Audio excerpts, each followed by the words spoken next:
नमस्कार, वंदनाज रेसिपीमध्ये आपले स्वागत आहे। आजची आपली रेसिपी रक्षाबंधन निमित्त खास शुद्ध मावा मलाई बर्फी। घरीच बनवलेल्या माव्यापासून ही खास बर्फी बनवली आहे। चला तर मग ह्याची रेसिपी बघूया। मलाई बर्फी बनवण्यासाठी जाडबुडाच्या कढईत किंवा नॉनस्टिक पॅनमध्ये 2 टेबलस्पून पाणी ठेवायचे, त्यामुळे दूध खाली लागत नाही। पॅनमध्ये 1 लिटर दूध ओतून 1 उकळी काढायची आहे। 1 उकळी आल्यानंतर सतत त्याला ढवळत आपल्याला व्यवस्थित उकळून घ्यायचे आहे। जिथपर्यंत दूध साधारण अर्धे होत नाही तोपर्यंत उकळून घ्यायचे। एकदा का दूध घट्ट होत आले की त्याच्यामध्ये 4 चमचे मिल्क पावडर थोड्या दुधामध्ये मिक्स करून ओतायचे। तसेच साखर 3 ते 4 चमचे टाकावी। साखर तुम्ही तुमच्या आवडीप्रमाणे टाकू शकता, पण कमी साखर टाकून ही बर्फी खूप छान होते आणि छानपैकी वड्याही पडतात।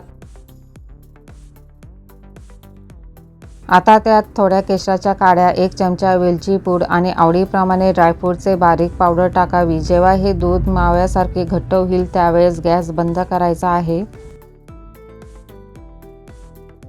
शेवटी त्यामध्ये 1 चमचा तूप टाकून हे मिश्रण सतत ढवळत राहावे, त्यामुळे ते खाली लागत नाही आणि पटकन आळते। सणासुदीला बनवल्या जाणाऱ्या मिठाई आणि इतर रेसिपींची लिंक डिस्क्रिप्शन बॉक्समध्ये देत आहे, त्या रेसिपीही तुम्ही नक्की बघा।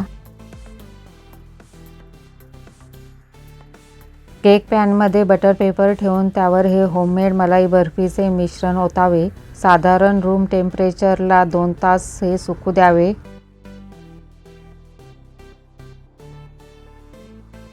दोन तास झाले आहेत, त्याच्या वड्या कापून घेऊया। आवडत असेल तर ड्रायफ्रुट्स, केशर किंवा गुलाबाच्या पाकळीने गार्निश करा। मलाई बर्फी खूप छान दाणेदार तर दिसतेच, पण खायलाही अप्रतिम लागते। नक्की बनवून बघा। तयार झाली आपली शुद्ध माव्यापासून मलाई बर्फी।